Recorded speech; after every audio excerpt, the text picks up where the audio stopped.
agenda revisions? Up to the board, sir, but the only thing I might suggest with the crowd we have tonight, I didn't know if you wanted to do move 5 above 4, do student of the months before Valerie, because Valerie is not truly a showcase, but it's an update to the board on some of the things coming from the state, sir. Everybody good with that? All right, let's go ahead.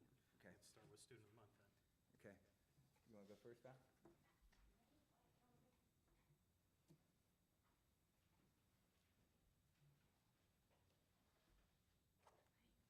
And I have to brag. All right, well, good evening, everybody. This is Wyatt Crussell. He is a second grader in Mr. Durr's room, and want to thank Mr. Durr for being here tonight as well. And now it's my chance to brag all about Wyatt. Here we go. So we asked Wyatt what he likes about school, and he said his friends. We also asked him what would he change about school, and he would prefer no papers. Also, I need to back up just for a second. Wyatt, who do you have here with you tonight? My mom, my dad, and my little sister. Mr. and Mrs. Crussell, thank you for coming tonight. And little sister, thank you for coming. And for those of you that don't know, Mrs. Crussell is actually one of our 5th grade teachers as well. So I wanted to back up and say and share that. Mrs. Warner and Mr. Durr both nominated Wyatt. And Mrs. Hoffman and I were talking about this today, and we think you're the first kid that's been nominated by 2 teachers, not just 1. So that's pretty special. Mrs. Warner said that he is a hard-working, organized, polite, and a pleasure to have in class. Mr. Durr said Wyatt represents everything we would want in a student of the month. He is a great role model for this grade. Wyatt has clipped up to MVP in my room multiple times for demonstrating the 6 Bs throughout the school. Students gravitate toward him at recess because he's such a great friend. Wyatt goes above and beyond academically too. He has earned all A's on both of his report cards this year, and I am very excited for what the future holds for Wyatt. That's some pretty impressive stuff there, buddy.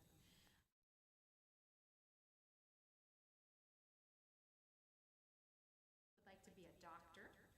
What makes him feel proud, doing good on his test, something he's thankful for, his family. This is my favorite answer of all. If he could give anything to the school, what would it be? He would like a shark tank. Could we arrange that board? Shark tank? And you want the kind that we can swim up to and kind of swim with him, right? Yeah, okay, all right, cool. Something that he does better than most people is be quiet. I can believe that. His idea of a perfect day is to read a lot of books. Me too. That sounds great. With some hot chocolate, maybe? By the fire? Maybe not, no? Okay, all right. His favorite person, great answer, mom and dad. Mom and dad. And because why? They take great care of me. So Wyatt is just the epitome of what we would want our Sheridan Elementary students to be. He practices those 6 Bs. You live them wherever you go. And we are so proud of him. And so with that, Mr. Henning, we invite you to come over and greet Wyatt. Wyatt, we're very proud of you. Let's hear it for Wyatt.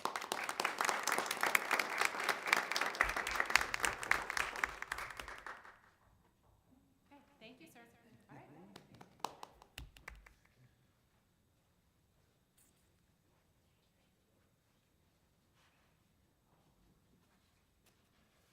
All right, good evening. It's my honor to introduce Sheridan Middle School Student Month, Sophia Geller, as our student month. She's in 8th grade. Her parents are Corey and Jessica. Her siblings include Logan, Levi, and Landon.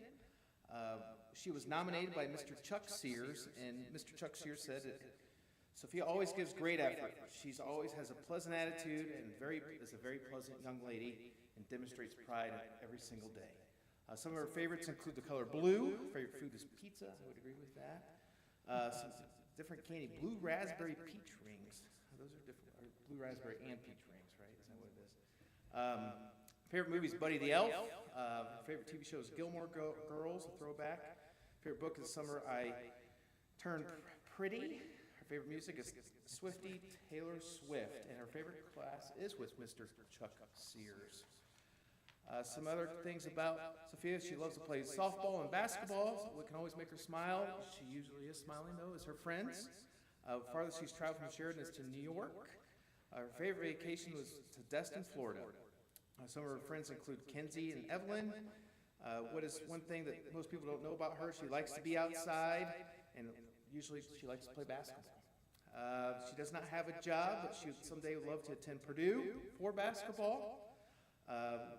One of her career goals is to be a vet tech someday, and if money was not a consideration, one thing she would change about school, she would make sure that we have more softball and baseball fields, because there's not enough.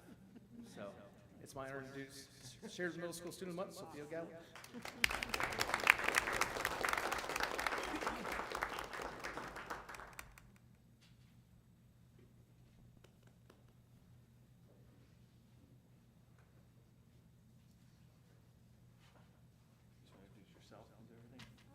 Okay, all right.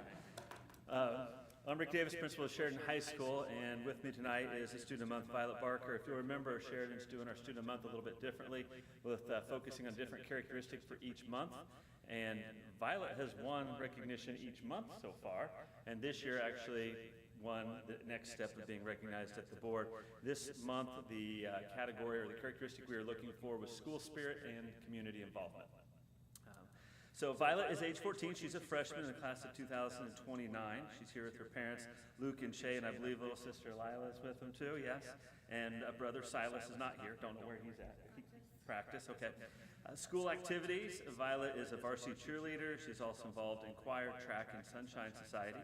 Favorite color is pink. Her favorite food is steak. Candy would be sweet tarts. Favorite movie, is this just Christmas time or always? Always. The Grinch. Okay, The Grinch. Favorite TV show is The Middle. Her favorite book, at least right now, maybe always? Right now, is The Christmas Promise. She likes country music, and her favorite teacher right now is Mr. Zachary. Is that for AP European History? Well, that's AP and your favorite teacher. That's awesome. What are some of your favorite hobbies? She loves varsity cheerleading, reading, and running track. What can always make her smile? Her mom can always make her smile. The farthest she has traveled from Sheridan is Florida. Favorite vacation was spring break with the whole family vacation to Florida. Some of her best friends include Remy, Ellen, and Emily. One thing that people do not know about her, but I really appreciate this because I'm the same way, she doesn't like coffee. Way to go. It's a sign of intelligence. One of her favorite gifts or talents is Violet can sing. She does babysit on occasion. And her plans after high school, she'd like to go to IU in Bloomington for dental hygiene. A memorable moment from her school career so far was being able to make varsity cheer as a freshman. And if she had the money and the contacts and all those things to make it happen, she would build a place for kids to hang out and have fun away from school, but still in Sheridan, because we don't have much here, and it would be really helpful. So, my pleasure to introduce the high school Student of the Month, Violet Barker.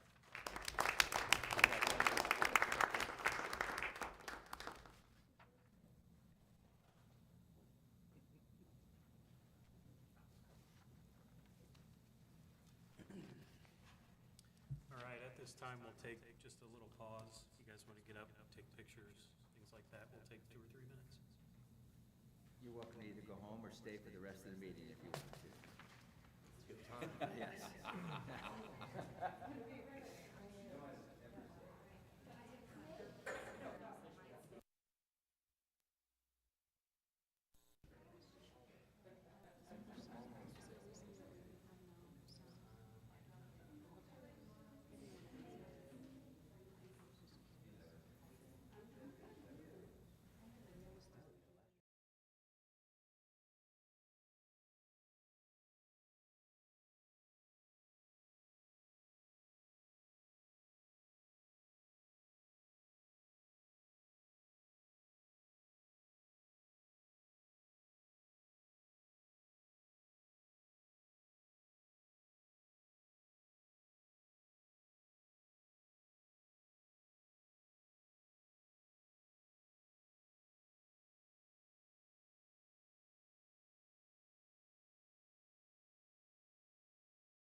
What you have in front of you is the second and hopefully the final draft. It's open for public comment now through January 5th. So wanted to make you aware that the A through F grades are coming back to school districts in Indiana. So each school will get a grade as well as the district. The main change is that instead of looking at the overall average for schools, they actually are going to give each individual student a grade. So on the left, you can see it's going to be a national or a state ranking. So I Learn, I Read. For the younger grades, it'll actually be NWEA for K2. High school, it'll be their credits earned towards their diploma. So that's the first kind of chunk of the grade a kid will receive. And then on the right are other indicators. So attendance, we've talked a lot about attendance in the last few years. Students can earn additional points for attendance. If they're one of our English language learners, they can earn additional points for advancing a year within the WIDA score. So lots of information, but wanted to make you aware that this time next year, we will be having a grade for this 25-26 school year. As our leadership team looked at it, we went through everything on there, and we already have something in place for those kids to earn the score. So as we look through it, there's some improvements, there's some systems we can, always get better at, but everything or anything that we feel like we need to hurry up and implement. But as we learn more, we can always do more with it, so. Can I ask a question? Yeah, absolutely. So are you saying that the school itself gets a letter grade, and then each child gets a letter grade? Yes, but those won't be public. So, for example, let's just pick a third grader, because they're usually the easiest. The third grader, based on their proficiency at iLearn, so if they're at or above, they get full credit. A change is that they actually will get some points if they're in that approaching proficiency category. And then, so if we have a third grader who passed iLearn in math and ELA, and then they also passed iRead, think of that as like full credit. So that student would get the full score to contribute to the elementary's overall score. The student scores are not published publicly, but the school score will be. Are they available to the But parents? the family gets it. The parents get it? I don't know. It's a good question. I mean, they'll know these different components, like our, the parents will know the individual scores for the exams. We do send home regularly their attendance rate. That's a good question. Yeah. So they will know it, but it's almost like they know it in pieces, but not the whole picture at one time. Will the district also receive a letter grade? Yes. So my understanding, it'll be one for each of the buildings, so 3, and then 1 for the district. Yep. If students are receiving those grades, would we be able to make that available to the parents? Yes, I don't know what it's gonna look like when it comes to us, but that would be something, if a parent reached out, we could go through this, once it's finalized, go through it together, and talk through where their student got points or may not have gotten points. But I didn't know if, once we know what it looks like, if we could just issue that on the report card as well for the parents to see. If the individual student's grade's available, I don't see why we wouldn't communicate that with families. Yeah. I'd say, Dan, that what's been going on for the last several months, and a lot of credit to Val and her team. The state, if you guys remember, they went away from letter grades for a while because nobody understood what they meant towards the end. I do believe they're working hard to have a reasoning why it's all put together this time and a little bit more of a foundation for that. This whole conversation up to this point has been basically what is that foundation and everything else. I think it's fair to say, Val, if I'm wrong, tell me, the technicalities on how we're getting this, how this is gonna work, how they're gonna give it to us, they have not told us a word yet. I mean, I know you've been on a ton of meetings. So I think that's, not to speak for you, Val, some of the vagueness there, Dan, is the sheer fact that they were supposed to pass this tomorrow? Wednesday, it was supposed, Wednesday. yes, it was supposed to be passed on Wednesday. We found out Friday. It's They been wanted to postponed. leave it open to public comment through January 5th. They have produced some things that show us kind of the point values of these different pieces. I am hesitant to show that until it's finalized. So once it is finalized, then I would like to show you what really contributes to that student's grade so that you have an idea as well. So once we get our letter grades, we can explain it to parents in the community. So they're working really hard on transparency of what those grades mean. It Yes. feels like that, yes. Okay. Yes. We think, yes. I say that because if it was passing on Wednesday, I feel like I have a very clear idea of how a student's grade would be calculated. Once January comes and it's passed, if those things have remained the same, then yes, I will feel transparent on what the student's grades are. So a couple questions. Yeah, I didn't read this, so if it's in here, I'm sorry. you're totally fine. I assume the state is taking